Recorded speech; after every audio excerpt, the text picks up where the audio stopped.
গুম করে রাখছো, লটকায়া পিটেছো, কারেন্টে শর্ট দিছো, ওলামায়ে কেরাম মাই খাইছে, ওলামায়ে কেরামকে গুম করা হয়েছে, খুন করা হয়েছে। সাধারণ তৌহিদবাদী মুসলমানের উপরে, আম মুসলমানের উপরে কি পরিমাণ জুলুম নির্যাতন হয়েছে এর কোনো ইয়ত্তা নাই, আপনি শেষ করতে পারবেন না গুনে। এরপরেও ওলামায়ে কেরাম নসিহত করছে, করে নাই? যে দেখো তোমরা তোবা করো, তোবা করো, আল্লাহ মাফ করে দিবে, ফিরে আসো, তোমরা যে কাজ করতেছ তোমরা ধ্বংস হয়ে যাইবা, নিস্তরাবুদ হয়ে যাইবা। এখন তো এমন পরিস্থিতি হয়েছে আলহামদুলিল্লাহ, এই দেশে আওয়ামী লীগ পরিচয় দিতেও মানুষ ভয় পায়, লজ্জাবোধ করে। পরে কি করে না, পরিচয় দিব করতে নাই তো। 16 বছরের ক্ষমতা একদিনে শেষ, কয়েক ঘন্টা লাগছে মাত্র। কিসের ক্ষমতা রে? এখান থেকে আমাদেরকে শিক্ষা নিতে হবে, আমরাও অহংকারী হব না, আমরাও জালেম হব না, আমরাও নিজেদের মধ্যে, ইমানদারদের মধ্যে, তাওহীদবাদীদের মধ্যে, আল্লাহর বান্দা বান্দীদের মধ্যে, আদম সন্তানদের মধ্যে অন্যায়ভাবে বৈষম্য করব না। আমিও যদি এখন ক্ষমতা পাইয়া আমার মতো কি করি, আবার বৈষম্য হই, বৈষম্যটা আমিও করি, তাহলে তাদের মধ্যে আর আমার মধ্যে পার্থক্য কি হলো? তাহলে শিক্ষা নেওয়া হইলো কোত্থেকে? ইতিহাস ভুলে গেলে কি চলবে? যে জাতি ইতিহাস জানে না তার নিজের, ও জাতি তো সবচেয়ে বোকা জাতি। আর যে জাতি ইতিহাস থেকে শিক্ষা নেয় না ও জাতি হলো সবচেয়ে বড় ধ্বংসপ্রাপ্ত জাতি। শিক্ষা গ্রহণ করতে হবে। যে অন্যায়কে আমি অন্যায় হিসেবে দেখেছি, যে খারাপকে আমি খারাপ হিসেবে দেখেছি, যে হারামকে আমি হারাম হিসেবে দেখেছি, ক্ষমতা পাওয়ার পরে যদি আমি অন্ধ হয়ে যাই তাহলে আমার মধ্যে আর তাদের মধ্যে তো কোনো পার্থক্য থাকলো না। সুতরাং এখন যারা ক্ষমতায় আসছে তাদের প্রতিও আমাদের প্রথম দিন থেকে নসিহা, ইমানের বিরুদ্ধে, ইসলামের বিরুদ্ধে, কোরআনের বিরুদ্ধে, আপামর তাওহীদি জনতার অধিকারের ব্যাপারে কোন ধরনের বৈষম্যতা এই দেশের জনগণ মেনে নিবে না। রসুলের বিরুদ্ধে, কোরআনের বিরুদ্ধে যাবে এই দেশের তাওহীদবাদী জনতা এটা মেনে নিবে না। শিক্ষা গ্রহণ করেন। মূর্তিরে ভাস্কর্য বানাইছো, ভাস্কর্যরে সাধারণ জিনিস বানাইছো, এখন কি হয়েছে? মূর্তি ধরে ধরে পেশাব করতেছে, ডাইরেক্ট আল্লাহ রাসূল দাঁড় করায় দিয়ে পেশাব করতেছে। কি কর? এই কথাগুলো আমরা বলি নাই? আমাদের উলামায়ে কেরাম বলে নাই যে আপনার বাপকে আল্লাহ দুনিয়া থেকে নিয়ে গেছে, সে যদি ঈমান নিয়ে মৃত্যুবরণ করে সে জান্নাতে যাবে, আপনারা তো ফেরেশানি করার কোনো দরকার নাই। আর ঈমান নিয়ে মৃত্যুবরণ না করলে মূর্তিরা আরো কিছু বানাইলেও জাহান্নামে। কথা বোঝেন না মনে হয়? তো মূর্তি যে বানাইতেছেন, আজকে আপনার ক্ষমতা আছে, কালকে যখন আপনি চলে যাবেন এই ক্ষমতা তো চিরস্থায়ী না, তখন ওই গ্রুপ এসে তো এই মূর্তি ভাঙবে। সাধারণ মানুষ কি মূর্তি ভাঙে নাই? সব মূর্তি ভেঙে দিছে না, পেশাব করে দিছে না মূর্তির গায়ে? আমার কথা বলে আপনারা দেখেন নাই কেউ? কেন? এখন তোমার বাপের বেইজ্জতি তুমি নিজে করলে, কুলাঙ্গার সন্তান। বাপের ভালো করছো না খারাপ করছো? ওলামায়ে কেরামের মশওয়ারা নিয়ে, ওলামায়ে কেরামের তত্ত্বাবধানে চলবা, হকপন্থী আলেমদের জুতা বহন করবা, তাদের বিরোধিতা করো। আমাদের তো পিটাইছো, খুব গুম করে রাখছো, লটকায়া পিটাইছো, কারেন্টে শর্ট দিছো, ইচ্ছামতো পিটাইছো। এই যে সিটিডিসির প্রধান আসাদুজ্জামান, সে নিজে আমাকে পিটাইছে। ওখানকার এক নম্বর টিমের প্রধান ইমরান, সে আমাকে পিটাইছে। আমার মামলার যে আয়ু কাজী মিজান, সে আমাকে পিটাইছে। আমি বললাম আমার অপরাধটা কি, কেন মারতেছে? আর পিটানুর চেয়ে আমার আদর্শের উপরে, আমার আকীদার বিরুদ্ধে, হ্যাঁ আমি যে আকীদা মানহাজ বিশ্বাস করি এটার বিরুদ্ধে আমাকে মানসিকভাবে আরো বেশি টর্চার করছে, কয়েক গুণ বেশি টর্চার করছে। কেন? আমরা কি অপরাধ করছি? আমরা ওপেন কথা বলছি, আমাদের ভুল থাকতে পারে, আমাদের ওলামায়ে কেরাম আছে, মুরব্বীরা আছেন, মুরব্বীদের সামনে আমাদেরকে পেশ করো যে গুনবীর এই কথা ভুল, মুরব্বীরা বলবে গুনবী এই কথা ভুল, কোরআন হাদিসের আলোকে তুমি এটা বলতে পারো না, তওবা করব, প্রয়োজনে আবার এলান করব যে এটা ভুল হয়েছে, আপনারা এটা মানবেন না, এটা থেকে ফিরে আসে। এই যে ওই দিন লং মার্চে ডাক দিছিলাম, দি নাই? আপনারা দেখছেন না? লং মার্চে ডাক দিছি কেন? আমার নিজের স্বার্থে। সেখানে গিয়ে দেখি ইন্না লিল্লাহি ওয়া ইন্না ইলাইহি রাজিউন, মুসলমানদের 6টা লাশ। মুসলমানের, সে কি দল করে, সে কোন দলের, এটা আমার বিষয়ই না, সাবজেক্ট, এটা আমার দেখার বিষয় না। এরা মুসলমান, আর মুসলমান না হোক কোন অমুসলিমকেও অন্যায়ভাবে হত্যা করা যাবে?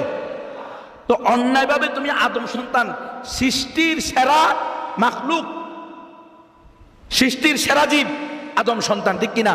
ওয়ালাকাদ কাররামনা বনি আদম, আদম সন্তানকে আমি শ্রেষ্ঠত্ব দান করেছি। তাহলে এই আদম সন্তানকে তুমি কি কারণে অন্যায়ভাবে হত্যা করবা? হত্যা তো করেছো। হত্যা করেছো আগের দিন সকাল 8টায় গুলি করে নির্বিচারে, পরের দিন বিকাল 3টা পর্যন্ত এই লাশগুলোর বাবা মায়েরও খোঁজখবর নাই, আত্মীয় স্বজনেরও খোঁজখবর নাই। আপনারা যারা জেলে গিয়েছেন অথবা যান নাই জেলে, আপনার আশেপাশের লোক গেছে, তাদের থেকে শুনবেন, কাউকে জেলে নিতে হলে তার 14 গোষ্ঠীর নাম ঠিকানা নিয়া এরপরে জেলে ঢুকায়, মোবাইল নাম্বার নেয়। কিন্তু আফসোস, আমরা গিয়েছি আহতদের খোঁজখবর নিতে, সেখানে গিয়ে শুধু এমনি তাদেরকে আমরা ওদেরকে এমনি একটা কথা বলে দিলাম যে আমরা শুনেছি আপনাদের এখানে কাশিমপুর থেকে অনেকগুলো লাশ আসছে, আমরা লাশগুলো দেখতে আসছি, হেফাজত ইসলামের প্রতিনিধি। এই কথা বলার সাথে সাথে ওরা থুতুমুতু খেয়ে গেল। হসপিটাল কর্তৃপক্ষ বলে দিল যে হ্যাঁ কিছু লাশ আসছে, ওই রুমে পড়ে আছে, গন্ধের জন্য তো আমরা যেতে পারতেছি না, তাড়াতাড়ি লাশগুলো কিছু করা দরকার, আমরা কি করব, এখন সে শুরু করে দিছে। তো আমি বললাম কেন লাশগুলোর নাম ঠিকানা দেয় নাই, ওদের পরিবারের নাম মোবাইল নাম্বার দেয় নাই, পরিবারের নাম ঠিকানা দেয় নাই? বলে না কিচ্ছু দেয় নাই, কোনো কিচ্ছু নাই, শুধু লেখা আছে কাশিমপুর থেকে আসছে। আমরা গিয়ে দেখি ইন্না লিল্লাহ, পৌঁছে গলে এদের থেকে দুর্গন্ধ ছুটতেছে, না ধরে ওখানে তাদের কাছে যাইতে হইতেছে, মানুষ সেখান দিয়ে হাঁটতে পারতেছে না। তাহলে আদম সন্তানের সাথে, আশরাফুল মাখলুকাতের সাথে এই আচরণ কখনো মেনে যাওয়া যায়? এই দেশের আলহামদুলিল্লাহ আপামর জনতা ছাত্র আন্দোলনের মাধ্যমে এক আবু সাইদকে হত্যা করার কারণে, এটা অন্যায়ভাবে হত্যা করেছে, আলহামদুলিল্লাহ মানুষ যেভাবে ফুঁসে উঠছে, পুরুষ তো পুরুষ, নারীরা পর্যন্ত ঘর থেকে বেরোয় আসছে যে আমিও মরে যাব, আমি এটা সহ্য করতে পারি না। ছোট ছোট বাচ্চা, শিশু বাচ্চা, 12 বছর 15 বছর, আপনারা দেখছেন 10 বছরে, সে বলতেছে আমি মরে যেতে আসছি। কেন? তো আমার ভাইকে কেন অন্যায়ভাবে হত্যা করা হলো? তো একজন আবু সাইদের জন্য যদি এই পরিণতি হতে পারে, তাহলে 6 জন আবু সাইদের বাবার জন্য এসে বেশি হওয়া দরকার না? কেন এদেরকে আপনি হত্যা করলেন? হত্যা করছেন যে কোনো কারণে, আপনি কি কারণে করছেন সেটা আপনি দেখাবেন, দর্শাবেন। আপনি কারণ দর্শাতে না পারলে আপনাকে এই দেশের জনগণের আদালতে অবশ্যই সর্বোচ্চ শাস্তি ভোগ করতে হবে। কিন্তু আপনি এদের পরিবারের কাছে না জানিয়ে, এদের কোনো নাম ঠিকানা না দিয়ে এদেরকে কি করতে চাইছেন? আমরা গিয়ে দেখি ইন্না লিল্লাহি পরিস্থিতি, তখন আমরা ধরে নিয়েছি যে এদেরকে তারা বেওয়ারিশ লাশ হিসাবে আঞ্জুমানে মুফিদুল ইসলামের কাছে দিয়ে দিবে। কথা বোঝেন নাই? 2 দিন পরেই তো তখন লাশ পচা গন্ধ শুরু হবে, তখন কি বলবে? যে এদের কাউকে পাওয়া যাচ্ছে না, নিয়ে যান। আর ওই দিক দিয়ে তো নাটক সাজায় রাখছে, জেলখানা থেকে শত শত মানুষ কি হয়ে গেছে, পালিয়ে গেছে। এখন যখন বলবে যে আমার লোক কোথায়, তো বলবে আপনার লোক পালিয়ে গেছে। কথা আপনারা বুঝতেছেন? আমি কেন, আমরা তো ওখানে গিয়ে আমরা কিং কর্তব্য বিমূঢ় হয়ে গেলাম, আমরা আমাদেরকে মানাতে পারতেছি না। হৃদয়ে রক্তক্ষরণ শুরু হয়েছে, কিরে মুসলমানের লাশ, বিদঘুটে অবস্থা, কারো এখান থেকে গুলি ঢুকে ওখান থেকে বাইরে হয়েছে, কারো এই দিক দিয়ে গুলি ঢুকে এদিক দিয়ে বাইরে হয়েছে, কারো হাতের মধ্যে, কারো পায়ের মধ্যে, কারো সারা শরীর রক্তাক্ত, কারো চেহারা বিকৃত হয়ে গেছে। এরকম ভাবে যুদ্ধ বিধ্বস্ত মানুষ যেভাবে পড়ে থাকে এভাবে ফেলে রাখছে ফ্লোরের মধ্যে, কোনো ইজ্জত নাই, সম্মান নাই, কিচ্ছু নেই। ইন্না লিল্লাহি ওয়া ইন্না ইলাইহি রাজিউন। যখন ওখানে দাঁড়িয়ে লাইভ দিলাম, সাথে সাথে তারাও তৎপর হয়ে গেল, আর ওদের থেকেও লোক আসলো, আইসা নাম ঠিকানা দেওয়া শুরু করলো।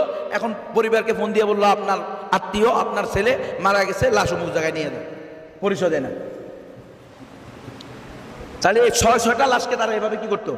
এরপরেও আমরা এই যে অন্যায়কারী, এই ওই কাশিমপুর হাই সিকিউরিটির সুপার সহ যারা সুপার, জেলার সুবেদার, ডেপুটি, যারা এই হত্যাকাণ্ডের সাথে জড়িত, এদের প্রত্যেকের শাস্তি চেয়ে আমরা কি করলাম, 4-5 দফা দাবি দিয়ে তাদেরকে বললাম যে অনতিবিলম্বে এটা তোমরা কি করো, সমাধান করো, নাইলে আমরা লং মার্চ ডাকবো।